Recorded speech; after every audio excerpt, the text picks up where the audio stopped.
Hey Prairie Creek, this is Mr. Hogan here, just out fishing and about. This is one of my favorite activities to do, especially during the summertime when I have some time off. But now that everybody's got time off, this is kind of what I like to do. I'm over here at my lake that I live by, Lake Myola, and I got my fishing pole. Just kind of a great view, beautiful day, and this is kind of nice. Just to enjoy nature and everything else all around it right here. It's amazing. There's plenty of lakes around. There's Lake Myola here in Paola. There's Spring Hill Lake by Sycamore Ridge Golf Course. You got Heritage Park. I don't know if it's open, but I highly suggest get out and fish a little bit. Just come at peace with nature here and have some fun fishing. It's amazing. Anyways, just want to kind of share that. Hope you guys are still hanging in there.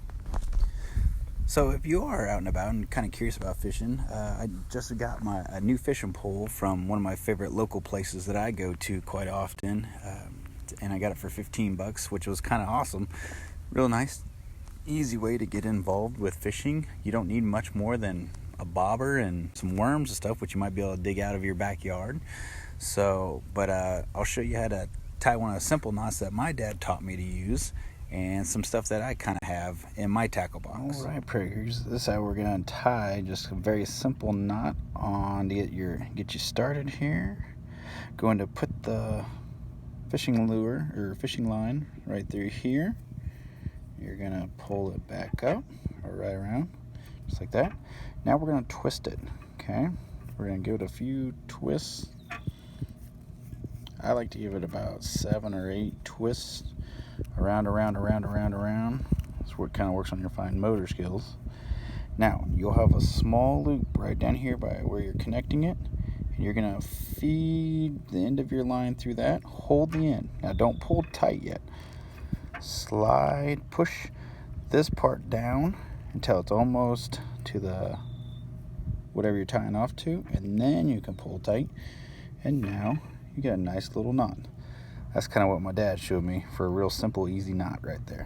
All right, so the top few items that I like to have in my tackle box, I got a ton of stuff, but it's just like all in there. But what I would suggest, the best things that I like to take with me is, one, make sure you have a good set of pliers and stuff, especially with working with the hooks and everything.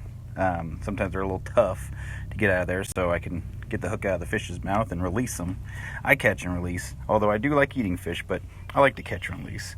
But I also like my top 2 lures. This one's kind of cool with the little bumblebee, and it just floats on the water and scoots on top of the water, which is kind of fun and it's always kind of interesting. But I also like this one. This one kind of sinks and you just chug it along and you just jerk it and it makes a lot of splash, and so the fish kind of get excited about that. Definitely always have a fishing license. Luckily for you that are under 16, you don't have to have one, which is pretty awesome. Take full advantage of that. But then I also like to have some catfish bait. Now, it is a little stinky, a little messy, but I've had really good success on using this type of stuff, so it's kind of fun. And plus, I could just use the bobber. I like the high vis bobbers right there. And from here, kick back and sit back and enjoy the lake. So that's kind of my few items that I like to have with me at all times.